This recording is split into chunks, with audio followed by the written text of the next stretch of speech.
You are watching the number one podcast in the wrestling community, and I'm one of your hosts, Juan. And I'm your other host, John Paul Leek. And together we are Rope Break.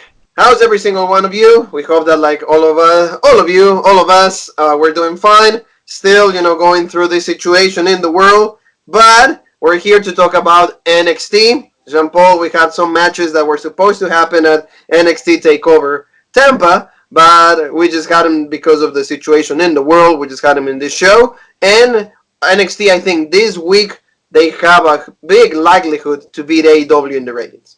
Yeah, and even if you're not, even if the ratings don't, represent that, even if somehow AEW's ratings are better, I think NXT was a way better show. You had a lot more storytelling, and it's to be expected. Like you said, this was essentially NXT TakeOver on the USA Network. You had, even on the Titantron or the screen, whatever you want to call it, in the back, it said NXT TakeOver. Yeah, it still had the TakeOver Tampa logo. So, and that's the thing. It's nice to give these people still their TakeOver matches and not just snub everything because it's so we don't have Tampa anymore. So it's oh, okay, you guys are losing out on your opportunity. They're still, having these matches, giving these people the spotlight. And I feel tonight in the two major matches that we had, they went out there and they delivered a TakeOver performance. Maybe not as good as they would have been feeding off the energy from the crowd, but, the opening match and the last match were still amazing, in my opinion. Yeah, they had two, really solid at the beginning, in the end. And, we had, two really great results. We have Io Shirai being the new number one contender. She's going to go against Charlotte, so I'm really excited about that matchup. And we had, finally, a winner. In the last, again, quote, match between Blackheart and the Rebel Heart. In Lionheart, no, in Rebel Heart, but I just love to say Lionheart. But so finally we have a winner in their last bound. But actually, the winner, it came out in a really good fashion. But we're going to talk about all this and more, Jean Paul, like always.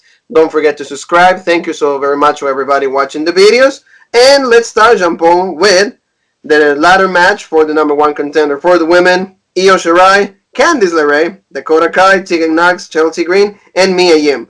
What do you think? A really, really great start for the match, for the whole show? I thought it was really great. A lot of, you saw early on, you kind of had the faces on the one side, the heels on the other. They kind of teamed up a little bit. A lot of the women, all three of the faces, none of them liked Dakota Kai, so they were all kind of focusing on her early. But, she had Raquel Gonzalez to kind of help even that out. But I feel like everybody had a moment. More people had more spotlight than others, but everybody at least had one legit big spot, I felt, which was really cool. I know Chelsea Green probably had the least, but she's still legit. I'm gonna jokingly shoot here. She's better than her fiance, husband, whatever the hell Zack Ryder is. I think she's pretty legit in the ring, but she had that spot with the two bulldogs on the ladder. And I do like when she was, and even she was a victim of a spot where Mia Yim crushed her leg when it was in between the ladder. And then she hit it with the chair. That was pretty brutal. And I do like, because we almost saw an Ellsworth Carmella moment where Robert Stone was climbing the ladder. Oh yeah. He was trying to get her, help her out to get and it was one of those things where it was legit, where he didn't just grab the briefcase and was no, he was helping her up. He's come on, Chelsea, don't be bullshit, let's go, come on. And having her grab it, which I thought was better than him grabbing it. So that is a little detail that I'm oh, that's legit, that NXT did. WWE should have did that with Ellsworth. But you know what? Better yet, he shouldn't have even been in the match. But back to a legit ladder match. Like I said, everybody got their spot. Raquel Gonzalez going through the table was legit. Io Shirai and Candice LeRae, German suplexes to each other, going back and forth. It was to me, the whole thing was legit. And also the big match. What did they call her? Not the Big Red Machine. Something because Lady Kane. Yeah, Lady Kane. That's legit. Yeah, with Lady Kane. Yeah, because she does the choke slam. Yeah, Tegan Knox had a really great showing. And Shirai, to me, she came out and she was outstanding out of everybody else.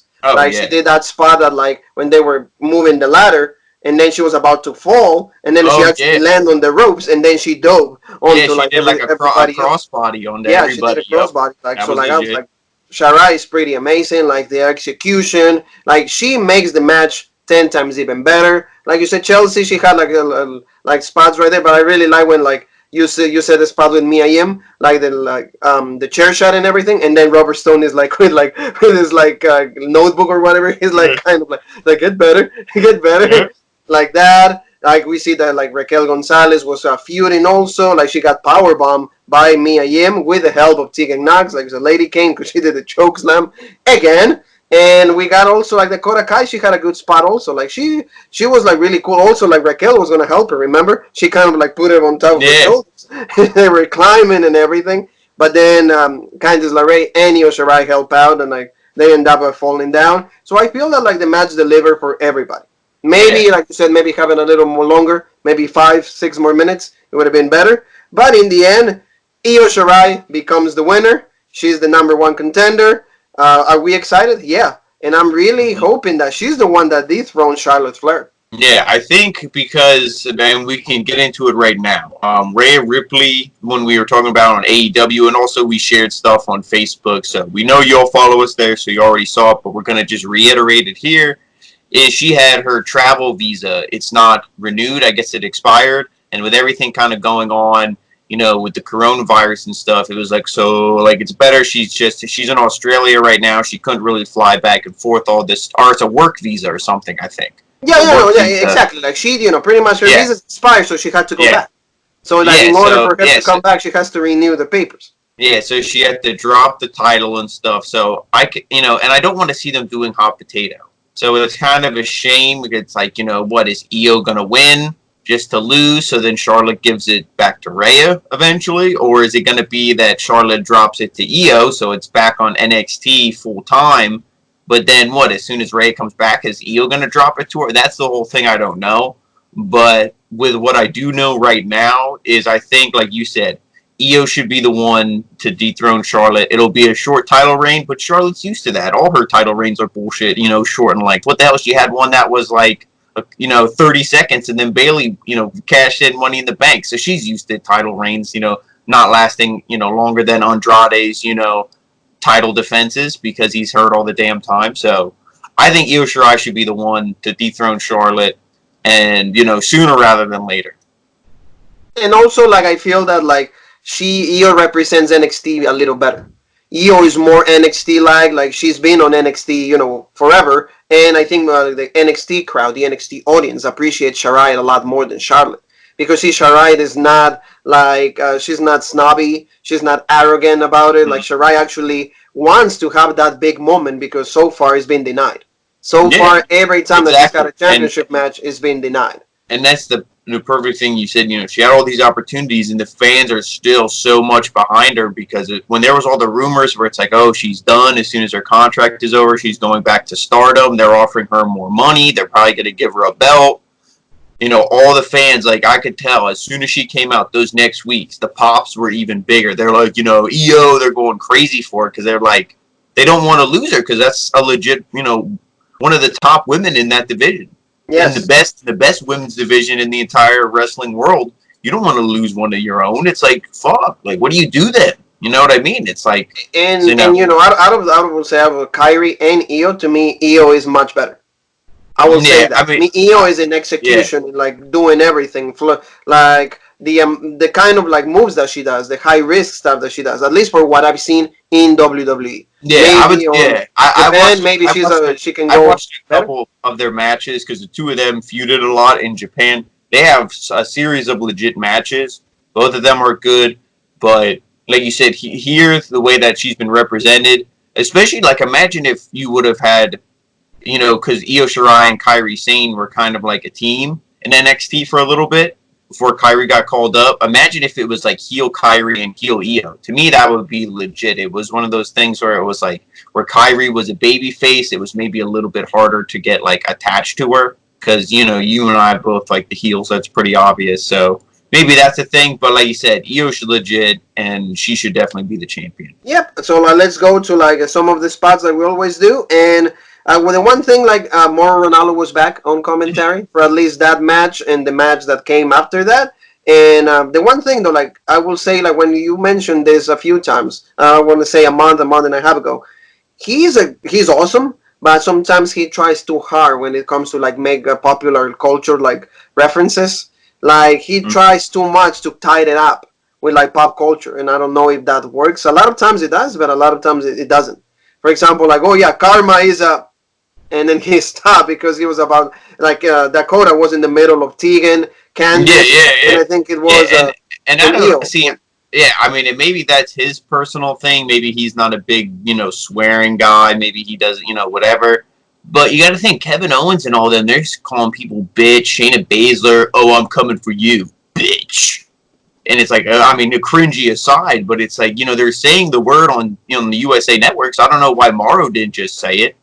Yeah, Or well, like and he also said, he's like like, oh, again, like they're dropping her like they like dropping phones, like the TikTok thing that all the WWE women are doing and stuff. yes, So he referenced that, which I mean, it's like okay, you're referencing something WWE. It's like they're all about their brand and just getting themselves out there. So I'm like, okay, whatever. But I agree, and I think he's legit.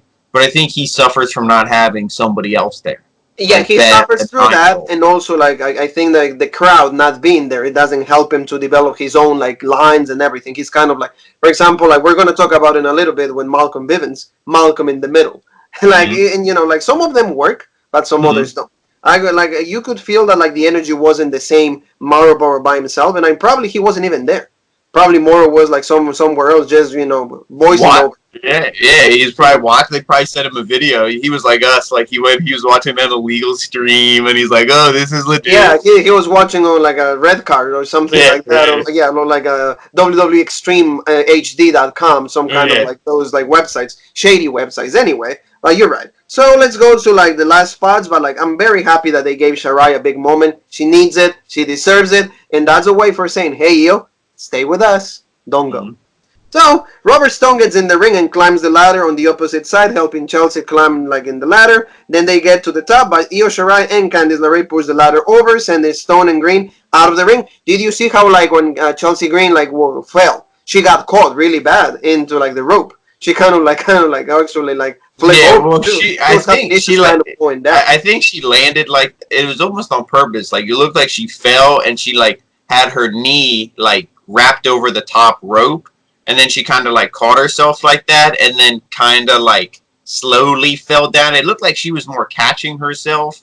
And Robert, Stone, he kind of just took the bump. He just fell, hit the thing, and was like, "Oh, I'm done." But And she kind of caught herself and like maybe fell a little bit more. I was thinking it might have been the wrong knee, but I'm like, oh, the knee that she caught on the ropes might have been the knee that Mia Yim hit with the chair. So then that's like, oh, you hit that knee on the rope, so she's done. So that was a way for yeah. me to be like, she's completely out of the match. Big spots also, like you said, Mia Yim power bombing Raquel Gonzalez. That was absolutely awesome. Beautiful execution. Unfortunately, Tegan got a Luba kick by Dakota Kai, and then she ended up breaking another ladder. Tegan is And down. that was a legit spot too, where she Yeah, fell yeah, through the ladder. absolutely. But unfortunately, she was down of the match. So LeRae and Shirai set the ladder back up, and they both climbed the ladder, reaching to the top, and then they trade blows at the top of the ladder. But Shirai gets the advantage by raking LeRae's ass. And then she pushes LeRae off the ladder. She goes, ah! She kind of got the Miyagi moment. And then Mm-hmm. she got like a Dragon Ball moment. And she goes, ah! And then like Candice falls onto like another ladder that was like sitting over there. And Shirai is by herself. It's like, do it. Everybody's waiting for it. Grabs it. We have a winner. Number one contender. And we're all happy. Like the Yep. genius of the sky. She's back. Thank God, like she won the not the championship, but like an opportunity for the championship. I And hope in a couple weeks we can say that. and I hope that like it turns out into a championship because again, Charlotte, like I don't think nobody's happy. I hardly believe that you're happy knowing that Charlotte won a championship because they need some fresh Well, but faces. see, but see, that's the thing, though. I will say I'm happy that she won it in the sense that it's now I know the reason why. Because if Rhea Ripley would be here and her work visa would be good until 2025 and she lost it, I'd be like, why? Like, why would you do this to a superstar who should be your future? But it's like, oh, you did it because you really had no other choice. You didn't want to lose the title like you did the NXT title. the cruiserweight title. So it's like you got to keep, this title stateside. So how do you do it? You have her drop it to Charlotte. It's like, hey, maybe Charlotte's the woman we didn't want to. That would have been a perfect moment if it was your triple threat. She could have dropped it to Bianca, or Bianca could have won that match. And then she could have been NXT champion, but the plan was for her on Monday Night Raw. So it just worked out that it goes to Charlotte. But like we said, with that, hopefully Charlotte loses it soon. Yeah, exactly. So we have now like kind of a news when it comes to like the NXT UK brand. We have two important pieces of news. We have the fact that like Finn Balor and Walter, they kind of revisit. They give us a little bit of a video package of the rivalry, and Finn Balor pretty much just said, "Hey, we know we're gonna go at some point, but for like due to these conditions in the world, what's going on out there, we gotta like stop it." But it's like at some point our paths will cross. Yeah, he's like, only the coronavirus can stop the rule of the prince. No, he didn't say that, but like I do like, they showed kind of like everything that happened, the beatdown when Bartel and Eichner came on NXT, then when he was on NXT UK and he was fighting Wolf and stuff. So they showed that kind of filled the show. And that's where I would have maybe taken some of the replays away and gave that more to the women's ladder match. But, they showed this stuff, and like you said, Finn Balor, he cut this promo, and he's like, the prince is still coming, this and that. And that's why it's like, with that being said, I feel like, Dragunov, as legit as he is, he's probably going to lose when he goes against Walter, because this is the big money matchup. Oh, you're yeah. not going to do, like, I don't see him having a title change, yeah. As legit as Dragunov and Balor was, and as much as I'd want to see it again, I still want to see Walter and Balor more. So I don't think they're doing a title change yet. Yeah, I agree with you. So now we go to like we said about Malcolm Bivens. So he's coming out. They're gonna have Indu Share. That's the name of their team. Like that's the team that he's managing, and they're gonna have their in-ring debut. And they went against Everrise. So it was a good match. I will say Everrise kind of had some offense. Like it seems like it's the first time that I've actually seen that team also. So it was pretty much two first times, and they did a really nice match. I will say. Kind of like it went maybe like 3 or 4 minutes too long. Like you said, like it should have been kind of more like a squash. But what are your thoughts about that? Yeah, I mean, I agree. Like you said, we saw this team ever rise, and I'm like, okay, they have. I mean, not that it was a super, cool looking one, but they have like a Titantron image, and they have kind of like a theme song. They come out together. I'm like, oh, and it's not just two like jobbers names, like John Smith and Joe Bob. It's like they actually had a legit tag team name. So I'm like, is this a tag team that we're going to see maybe more often? Because NXT does need tag teams. So then I was thinking maybe that's why this match went a little longer, because you're not going to completely squash this team. Because it's like, hey, who knows? They could be something in the future. But I do think, Indu Share, they should have been more dominant in this thing. They still were. Like, even when Everlast got some offense, they would still kick out at, like, a half count. It would be like, oh, man, like, and they kick out with authority. Like, he'd throw him off him and stuff. But, the same thing I'm going to say with Marco Stunt and Lance Archer, I'm going to say here, is it should have been a lot quicker. It should have just been like boom, boom, boom. Because you want to build these guys as monsters. They're the next AOP. They're the next huge monsters, the next Viking Raiders or War Raiders. They're the next huge monster team for your brand, so you gotta establish that really quickly. So I would did like a minute and a half and done. Yes, and the names of course, like the Indu shares are Rinku and Saraf.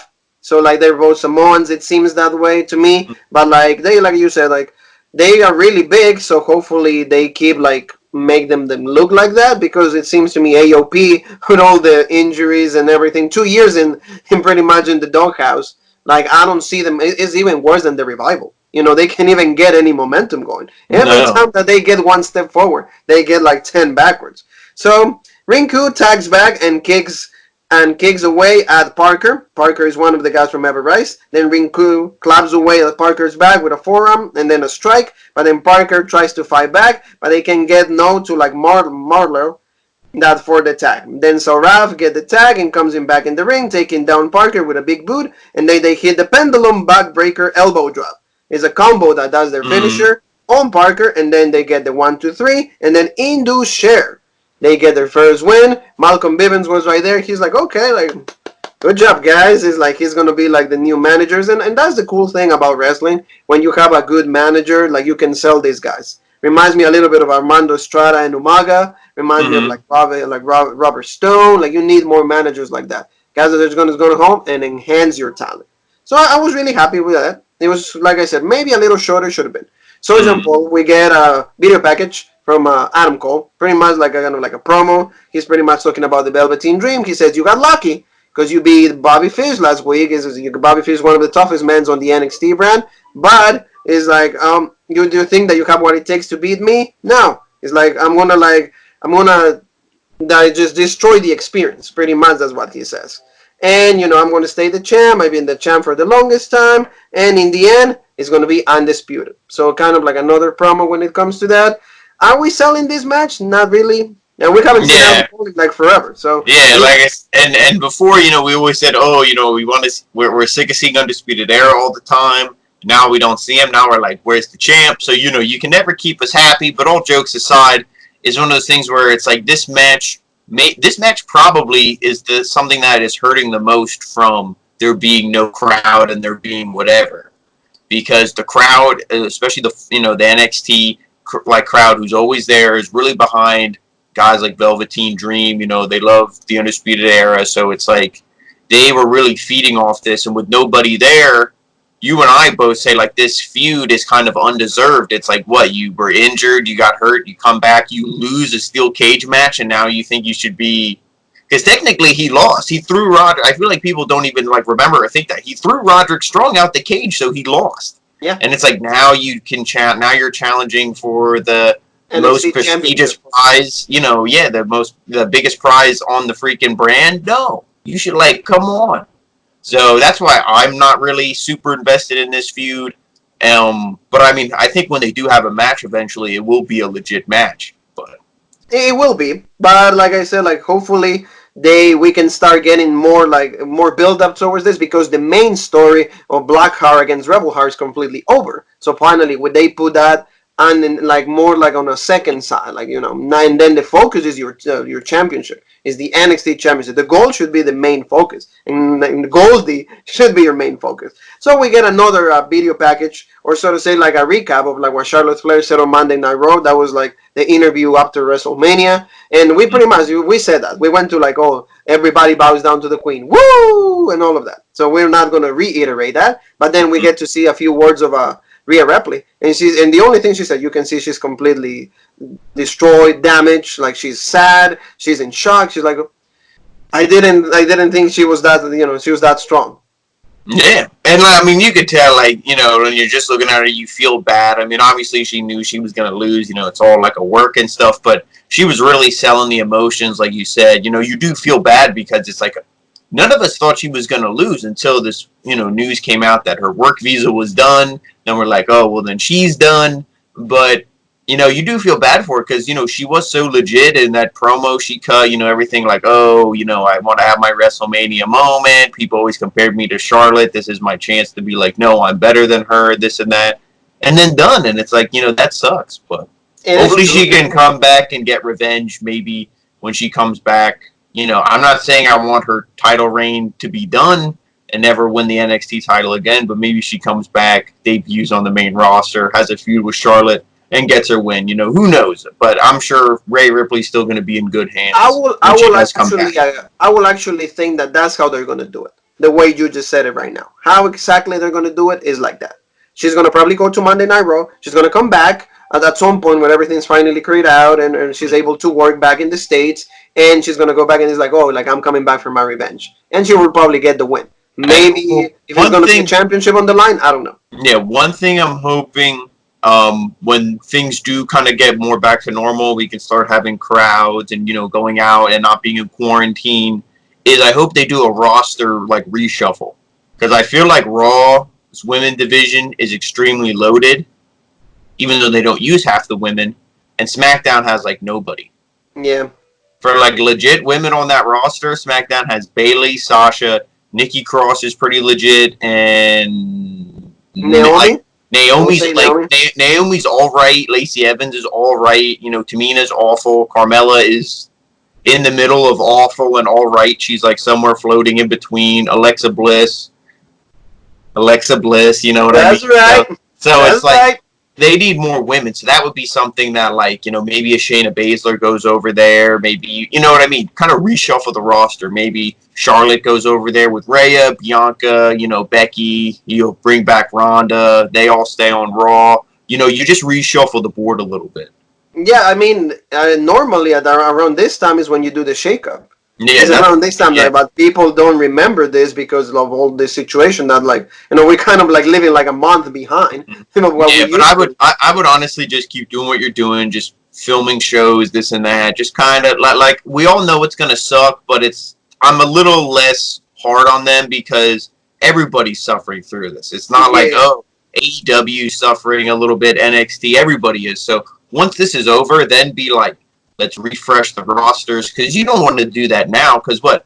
Oh, look who's debuting on SmackDown. It's I don't know, like whoever, Aleister Black, and then it's like crickets, and it's like it's not going to make sense if you do it now when you could do want it to like save that for the crowds. Yep. Yeah. So, like we said, like we're really quick on this. Like, there's going to be a tournament to crown, like I will say, like in the middle, intern is like that. How you say? Like interim.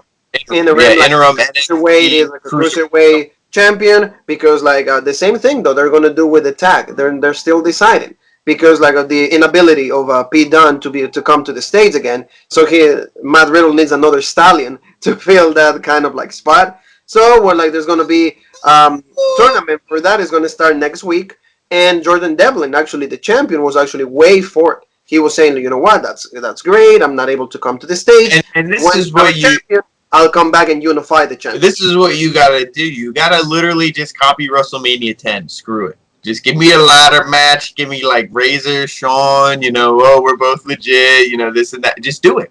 Just give me that like legit match, and whoever it is. Unfortunately, if I think it should have been anybody, it should have been our boy Angel Garza, but it's not. Because he's on Raw doing bullshit tag team stuff because Andrade's, done. First he was done with steroids or whatever it was. Now he's done with an injury, so he's just done. So, I don't know who it could be. Isaiah Swerve Scott. There's a lot of guys.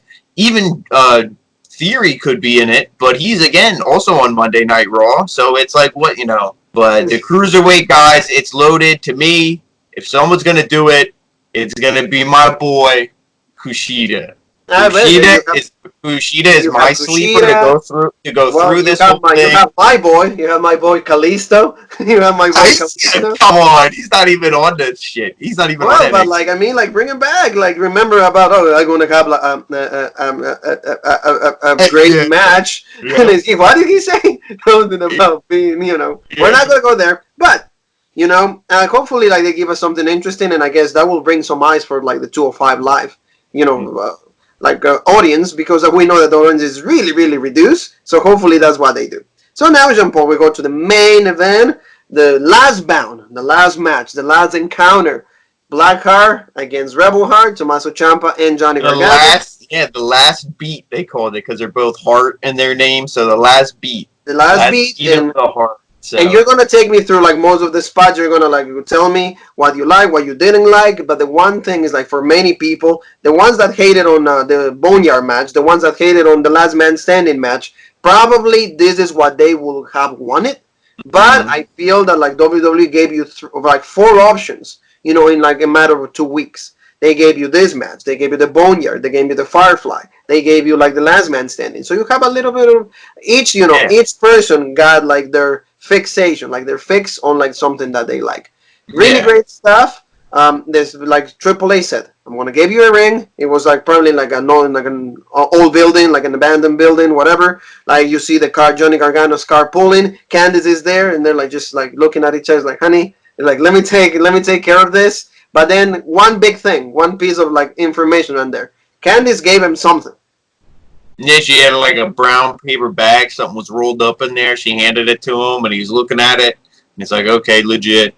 Puts it in, like you said, he walks in, and it's like, okay, like, they really didn't focus on it too much. But you knew, if you saw it, you knew that it was going to play a factor in this match at some point.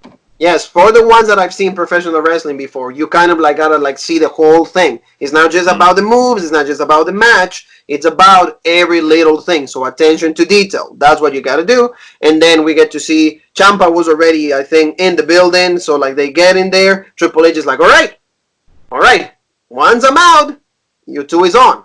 You two start this thing is like, and the ref, and this is the thing that like you're gonna like elaborate here. The ref will not do anything else but the count. So Triple H terrorizing is like, all right, he shuts the door, and we had the match. So, and the one thing I just want to say earlier for what you said about like the Firefly Funhouse, all those matches, I think that this is, I personally, like, you know, for everyone, they watched the review of WrestleMania, I love the Boneyard match. Firefly Funhouse match I also thought was legit. This is what the Last Man Standing match should have been. Because they did almost all the same spots. They fought on top of a truck. They were fighting, you know, production crates, shoving them into each other and stuff. They did kind of the similar things that Edge and Randy Orton did, but they also fought in a ring and, you know, did like wrestling moves and stuff to guys, you know. So that's like, I feel, but they also were just fighting and beating the hell out of each other. So this to me was a better, like, last man standing match, you could almost say, even though that wasn't the stipulation.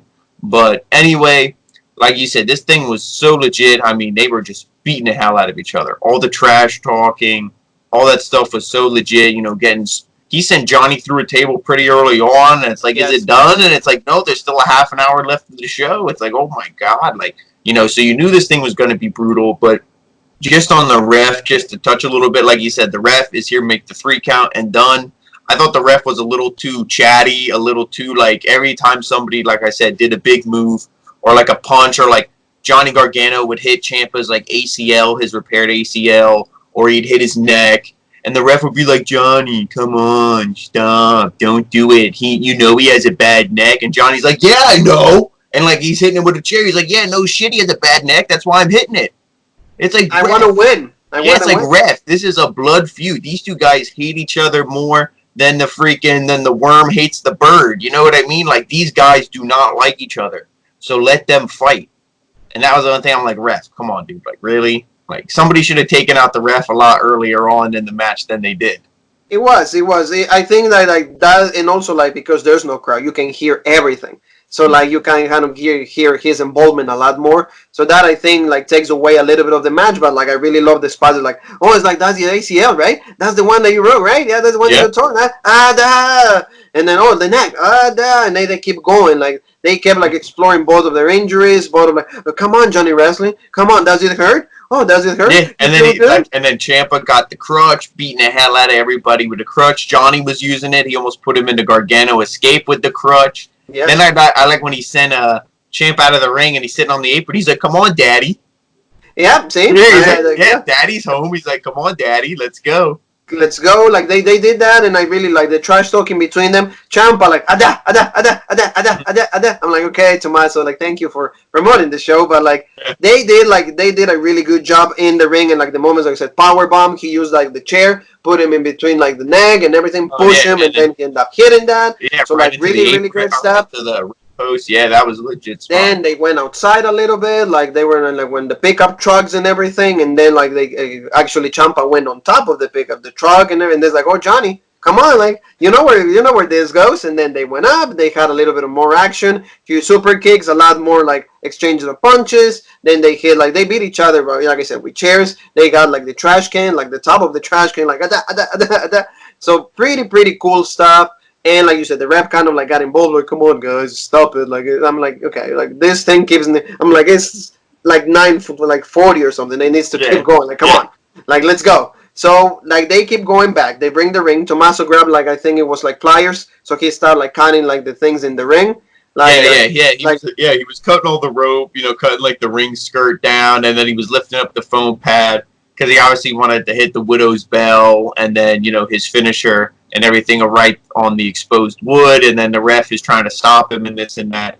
Like you said, Gargano gets in, they start brawling in the ring, And then, you know, He I don't know did if his you, big move yeah. too, like the move that like he puts him in the bag and then Oh he yeah, goes. the air raid crash. Yeah, he hit Yeah, that. he That was did that legit. like really legit. Yeah, like, really good spot. Like and then like you said, like they're back in the ring. They did the spot with like the Gargano escape and the crutch. Like Ciampa is actually getting the upper hand. Gargano is almost there, and then you see, and then Candice Mm. finally she comes back. She's like, okay, well the Rev got taken out before that. Like there Yeah, was a yeah, yeah.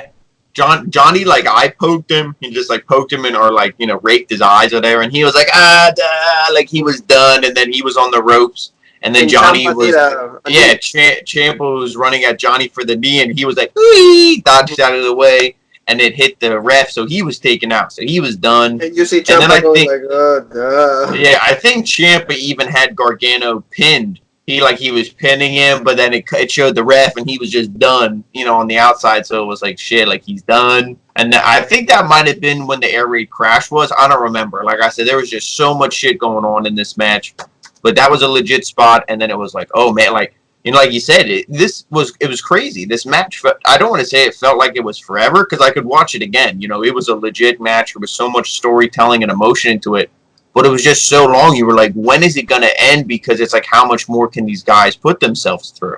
Yes, and And then then, like you said, Candice comes Candice in, came and back. now it's like, now it's Now getting it's a good interesting. stop. Like she's like Yep. staring at them, and it's like, "Oh my God, what are you guys doing?" And it's like, "What the hell? When is this gonna end?" It's like, what the hell, guys?" And then she goes to Ciampa, and it's like, "Are you happy now?" It's like, "Are you happy?" I hate my husband. That was the word. I hate my husband. Are you happy now? Are you happy now? He's like, "Okay, finish it." And you see, like, just like so, like Yeah, then you see and Ciampa, like, Ciampa went 100% white baby face. He was all like, he felt bad. He's like, I didn't want to make you hate your husband. I didn't want my ex best friend's wife to hate him. "Yeah," So, and he's like, and "Okay, you she's don't like, want to finish it? yeah, You don't want to finish it? I'll finish it for you." yeah. Go low blow. Kicks Ah, him in the nuts. Kicks him in the nuts and like low blow. Johnny's like done. He's like, okay, there you go. There. And then like you said, Ciampa, you see completely white baby face. He's like, oh, I'm sorry, Johnny. I'm sorry. So you see kind of like they go back to like friends. You see like yeah. Ciampa kind of like he showed that like that he still cares for Johnny. Yeah, He's yeah, like yeah. despite of all the trash talking, He all even the like crap. went down and he like they kind of had their heads against each other and Gargano like once he kind of came to it, he like pushed him away and Champ was like, no, no, no, we're legit. I'm not gonna like beat you up, whatever. It's legit. And then it's like you think a moment, you're like, okay, like what's going on here? Like, is it done? Like we thought this was supposed to be the last beat. We thought it was supposed to be over. Like, what are they going face again? And I'm like, no, there's no way. And then Candice comes, and kicks him Yeah, right in the balls. And then yeah. Johnny, like we said, the most legit moment of it all for us, Candice turning heel, joining her husband, who she clearly does not hate, because what did she give him? Up. He A comes out and cup. he got a cup. He got a Yep. cup. That's why when she did the low blow, like okay, he was just selling it, and that leaves Gargano with a chance to like pretty much cash in on this and finish Ciampa, which he does, and he actually does Ciampa's move. He does Mm-hmm. the fairy tale ending, and he gets the 1, 2, 3, and Johnny Gargano has beaten Tommaso Ciampa. Candice finally turns heel. Both of them are heel, and they both get the win. And the message is like, you know what? Either your husband is face or heel. You gotta go with what your husband says, and and vice versa. You gotta support your partner, and I really love that. Yeah. And then she was hugging Johnny. He's like, hold on, it hurts over here. He's like, calm down. And it's like, oh, and like, finally we did. And she's like, yeah, we can go home now. And so they get in the car and they leave. So Yeah. pretty cool stuff. I'm really happy that how they ended it. Like you said, there might be some we've been smelling some things. Candice looks like more like not like cute hot, but like kind of like more like a heelish hot, like different. So there might be some glimpses of like a potential rivalry with another couple that is about to debut. So we Yep. might see Yeah, that. and we did see another. I mean, it's the same one that they've been shown before, the Killer Cross kind of teaser. So, like I said, to me, the plan I thought if we go back, Ciampa wins the belt against Adam Cole. Who's the perfect person to debut him to go against? A face who everyone is behind in Ciampa going against the heel Killer Cross. But now, the landscape has changed. Maybe they debut Killer Cross kind of like a badass monster face to go against Gargano. That's what I'm saying. So you could do something like that. And like we said, Candice, she's maybe looking a little bit like Scarlett, being heel. People are going to cheer for Scarlett. Whether she's a heel or not, the way she's looking when she comes out, people will be cheering. Nobody will be I'll like, be cheering up, boo. okay? That's what I'll I'm be saying. on my No, feet. I'll no, be yeah. like pretty much clapping. I'll be like Malcolm Bivens. I want to manage you too, for Yeah, so obvious that's what I reasons. mean. Yeah. So nobody will be, booing her. But all jokes aside, I'm sure Johnny Gargano and Killer Cross could put on amazing matches. So that would be something legit. And I just want to say how good this match is because I was never the biggest, like, Tommaso Ciampa guy. I mean, I thought Ciampa was legit. I'm not going to say he's not legit in the ring. He's not legit on a promo. Everything about him is legit. It's just one of those things where he's just not one of my favorites. But after watching this match, it makes me, like, care about him in the storytelling sense where I'm like, man, he got screwed over, In the end, he tried to be face to his friend, and his friend, they just kicked him in the balls, literally, and just left him lying there. And it's like, that's how you build sympathy for a babyface. That's how you do storytelling in wrestling. This is what NXT does so great. And that's just one thing I want to applaud them for. Oh yeah, it was good. So like pretty much that's what we got. It was a really great show. Hopefully it shows in the ratings. If it doesn't, oh well. I mean AEW still has like this audience that is like completely loyal to them because NXT is sometimes like they switch back and forth and everything. But we're really happy with what the show we have. So I think this wraps it up for us. Like Johnny Gargano, Rebel Heart, he gets the win, and hopefully we get a glimpse of like Killer Cross coming in Yeah, to have us to be to this be next contender. to be honest, that's slow because, like you said, to go back a little bit and then we can wrap it up. When they were getting in the car, Candace was helping, whatever, they get in. And she was driving real slow, and I'm like, why is she driving real slow? And then you kind of see they had, like, the tractor trailer parked there. She kind of had to, like, drive in between it. But when they were going slow, I was like, maybe we're going to see a car, like, ram into the side of them, and it's going to be Killer Cross or something. Like, maybe there's going to be something, and they're going to end it on a cliffhanger. That's how maybe I would have did it if you could, because we've seen these vignettes, these video packages, these hype videos, whatever you want to call it, for Killer Cross. We've seen them enough now where he needs to debut within the next 2 weeks, or it's going to be one of those things where it's like, okay, I'm starting to lose interest because you keep showing me the same.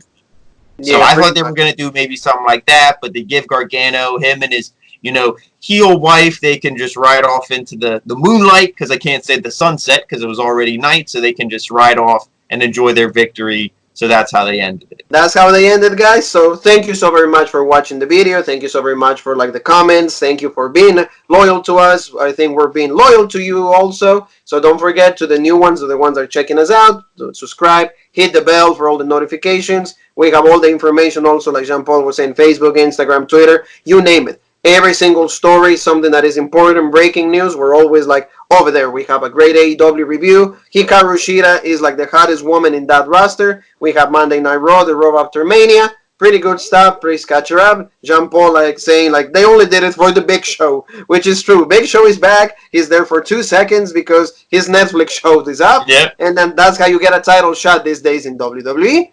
So, Jean Paul, I think we have one last thing to say. Mm-hmm. And that is. Charge